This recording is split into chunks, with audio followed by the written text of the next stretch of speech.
Hace tiempo traté de jugar a toda la saga Kingdom Hearts, no solo para conocer una de las grandes marcas de Square Enix, sino para disfrutar de los mundos inspirados en las películas de Disney. Pero al no haberlo jugado en su día y no tener la nostalgia que eso conlleva, nunca pude tomarme en serio una historia con Mickey Mouse, Goofy y el Pato Donald, y como solo quería disfrutar del mundo de Frozen y poco más, mandé todo al diablo, vi videos resumiendo la saga, asumí que no entendería nada, y jugué directamente a Kingdom Hearts 3, abandonando por completo el juego cuando terminé los mundos que me interesaban.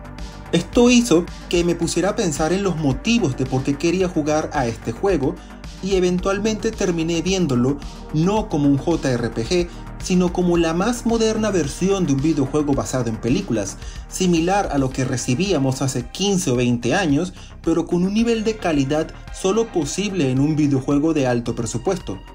Por esto, el día de hoy, hablaremos de cómo se han hecho esta clase de videojuegos en los últimos años y el cómo Kingdom Hearts es más un juego que adapta películas que solo un JRPG.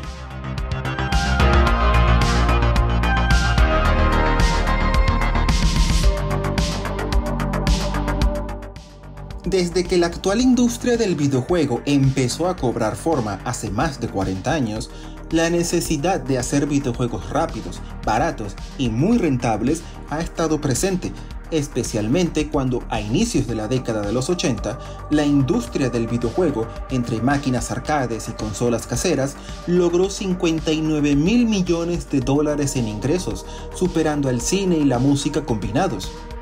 Al mismo tiempo, la industria del cine no solo estaba buscando nuevas formas de promocionar sus películas, sino que el éxito masivo de la Star Wars original les demostró a los estudios las ganancias millonarias que había en vender productos relacionados a las películas. Una lección que la 20th Century Fox aprendió a las malas al darle, previo al estreno de Star Wars, todos los derechos de mercadotecnia a George Lucas porque, antes del estreno de esta saga, las ganancias importantes estaban en la taquilla, no en los juguetes. Esto hizo que la mezcla de cine y videojuegos se diera como algo natural. La industria del videojuego, que todavía estaba en pañales y era visto como poco más que un juguete de moda que acabaría pronto, podría usar licencias ya famosas por las películas para atraer a muchos potenciales compradores sin el riesgo que conlleva crear desde cero un producto nuevo. Los estudios de cine, por el contrario, no solo tendrían acceso a un nuevo tipo de juguete que vender junto con sus películas, sino que les daría acceso a un trozo del pastel de la creciente industria del videojuego y una forma completamente nueva de promocionar sus producciones. Pero desde el principio siempre hubo problemas. A inicios de la década de los 80, un equipo pequeño de pocas personas podía tener un videojuego listo en cuestión de meses, lo que combinado con el boom del videojuego gracias al éxito de la Atari 2600 y las máquinas arcade, llevó a que muchas empresas ahogaran el mercado con juegos clónicos de mala calidad. A este problema, ya grave por sí solo, se suma que el tiempo de desarrollo para un videojuego basado en películas debía cumplir los estrictos plazos marcados por los estudios, siendo uno de los peores casos el de E.T. el extraterrestre, que tuvo solo 6 semanas de desarrollo por parte de una sola persona y que fue lanzado a la venta en 1982 para la Atari 2600,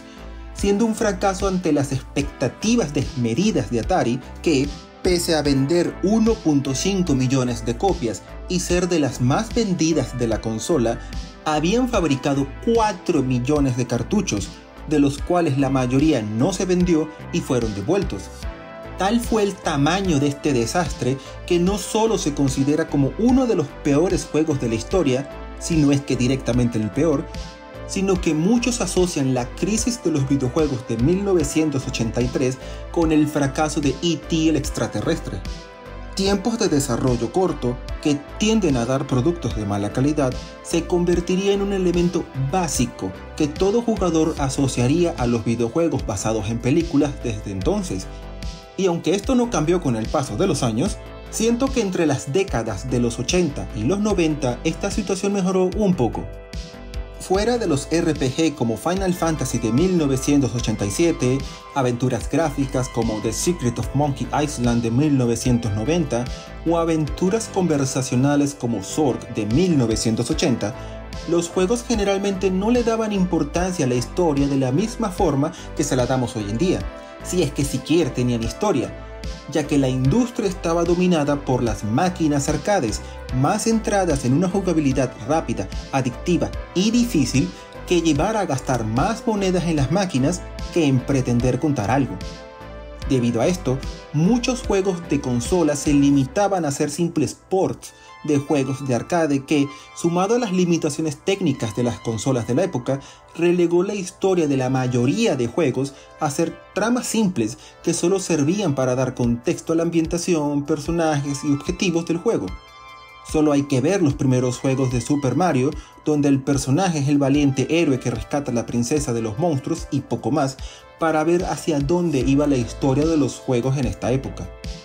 Esto permitió que, a la hora de hacer videojuegos basados en películas, estos se limitaran a simplemente recrear los momentos más emocionantes,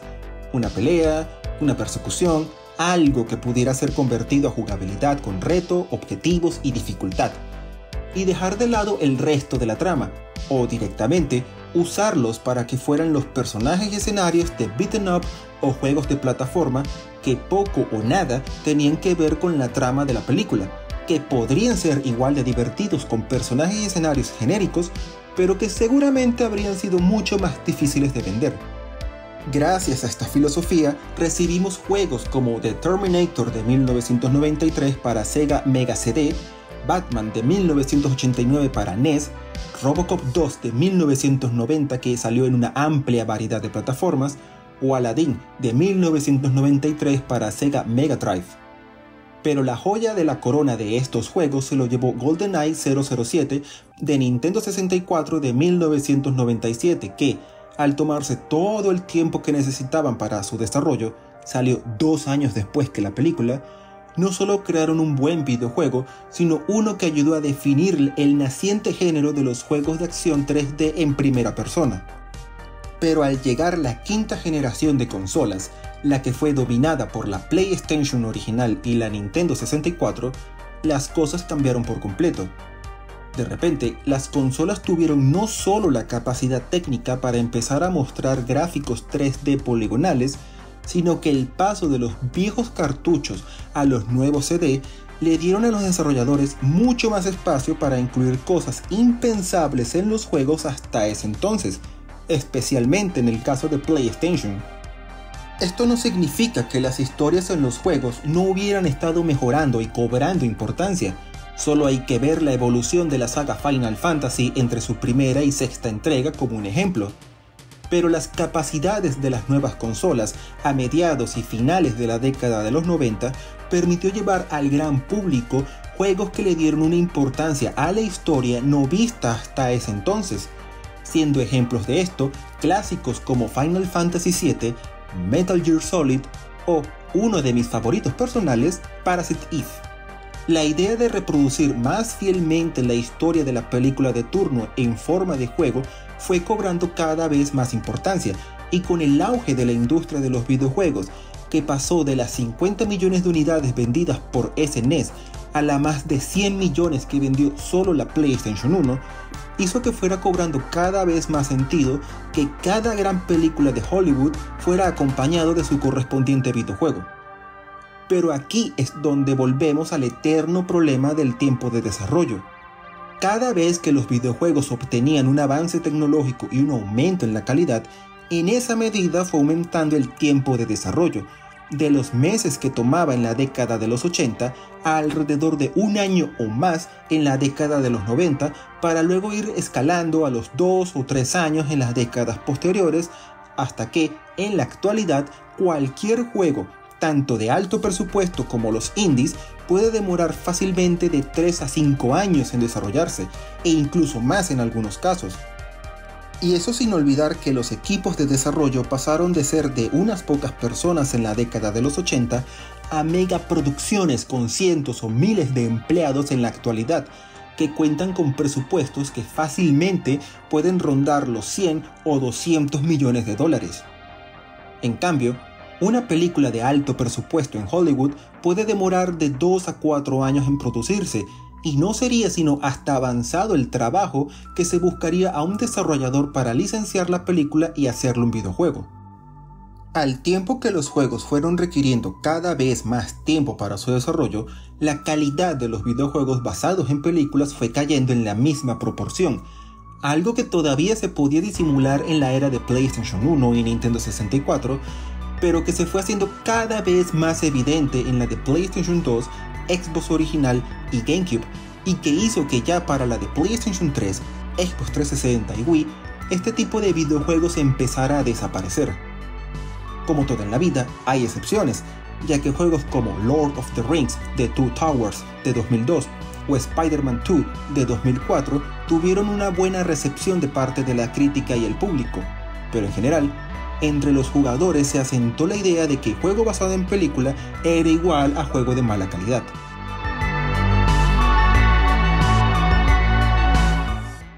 En este punto, la lógica detrás de adaptar una película a videojuego empezó a perder fuerza.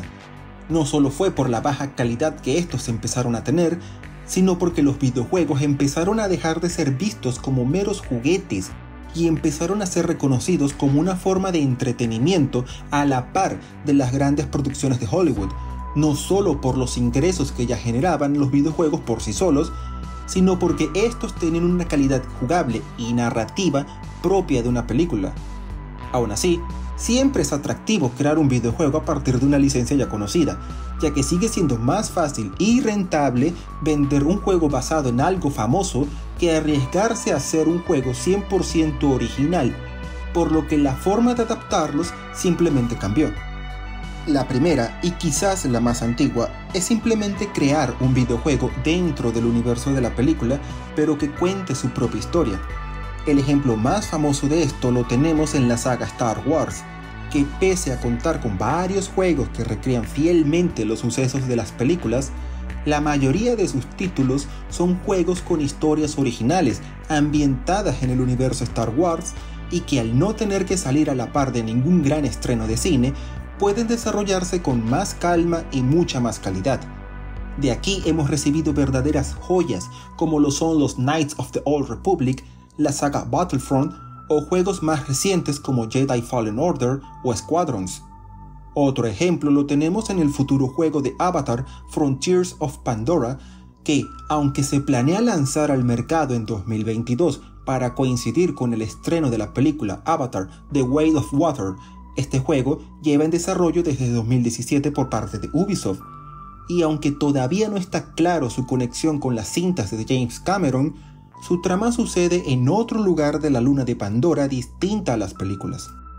Pero la que quizás es la forma de adaptar películas a videojuegos más usada en los últimos años es crear una historia completamente original, inspirada en la licencia de turno, pero que no tenga relación directa con nada previamente hecho en otros medios.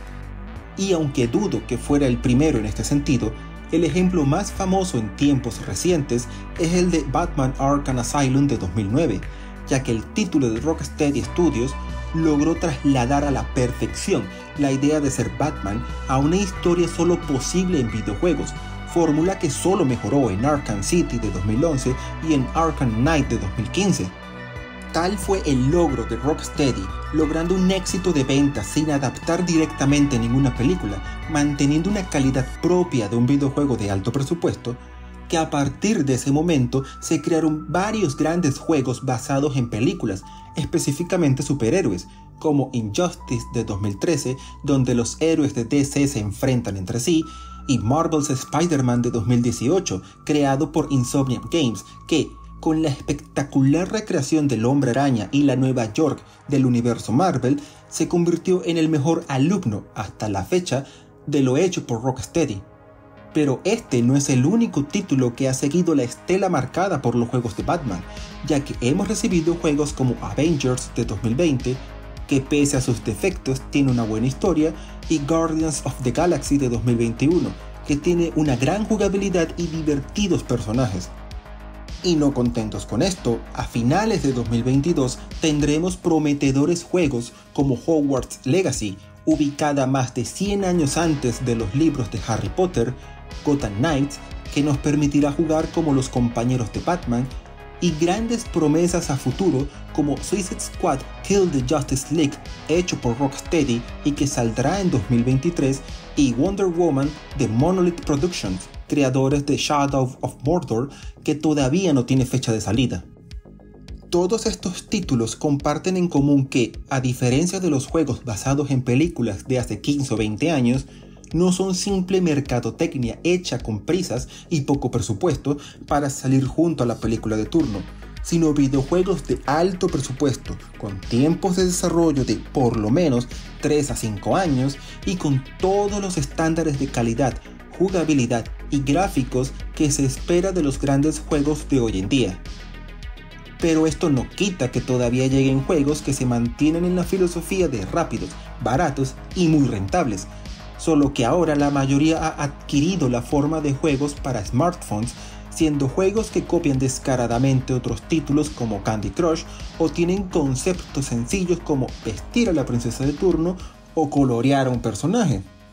Pero incluso en smartphones, los juegos han ido mejorando en calidad, no solo a medida que los celulares son más potentes. Solo vean cómo es jugar a Call of Duty Mobile en un iPhone 13. Sino a medida que el sector móvil domina el mercado del videojuego, ya que solo en 2020 los juegos para celular generaron $85.000 millones en ingresos frente a los $33.000 millones de las consolas.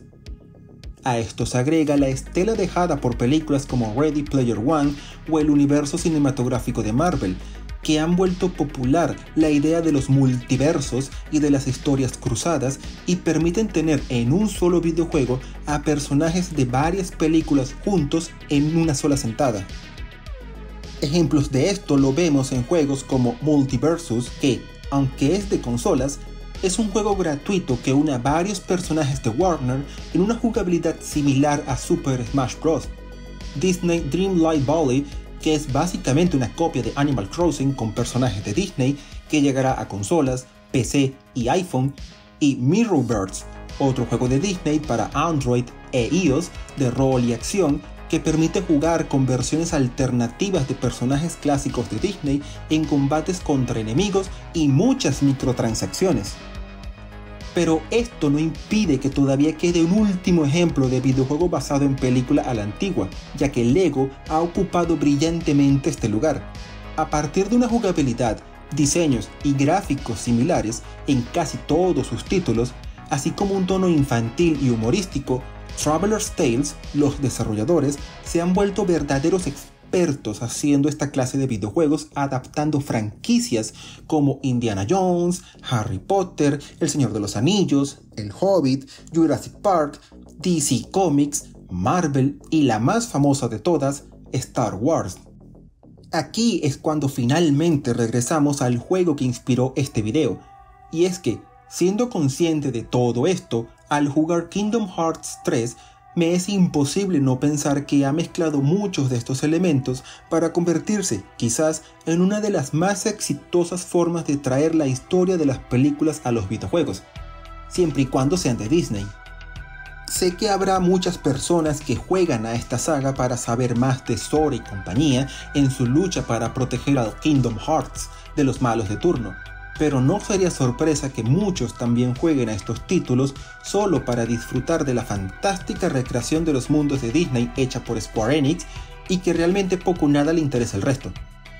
Si lo pensamos, la historia enredada y difícil de comprender sirve como excusa para tener juntos, solo en Kingdom Hearts 3, a películas como Hércules, Enredados, Toy Story, Monsters Inc., Frozen, Big Hero 6, Piratas del Caribe y Winnie the Pooh,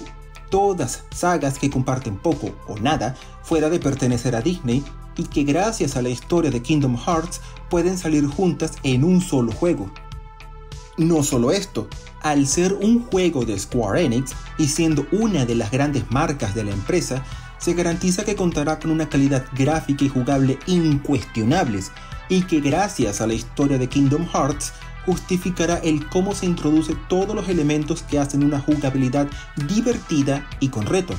al cambiar parcialmente la trama de historias como Frozen, Enredados o Piratas del Caribe para así recrear los grandes momentos de las películas, o creando historias originales separadas de las tramas de las películas como en Toy Story, Big Hero 6 y Monsters Inc. Aunque solo sean niveles de Kingdom Hearts, todas estas películas de Disney terminan recibiendo una adaptación a videojuego con calidad AAA que casi seguramente nunca hubieran tenido si se hubieran lanzado por separado juegos para cada una de estas licencias.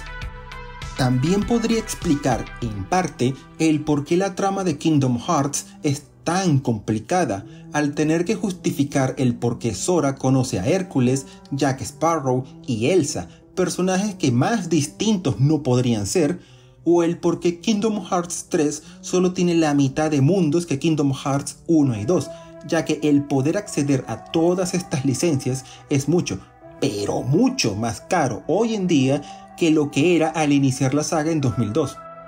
Y no olvidemos que hacer un juego es una tarea costosa, donde Square Enix debe mantener el delicado balance de incluir las películas más recientes de Disney, pero dando el margen de 3 a 5 años, quizás más, que cada juego necesita para hacerse bien, y que en algún punto ya no pueden incluir más mundos a los juegos. Por eso es que Square Enix no hizo la cosa más obvia del mundo de incluir una película inspirada en videojuegos como Ralph el Demoledor, que se estrenó en noviembre de 2018 en Kingdom Hearts 3, que salió a la venta en enero de 2019, ya que era demasiado tarde en el desarrollo del juego para cambiar la historia e incluir más personajes y niveles.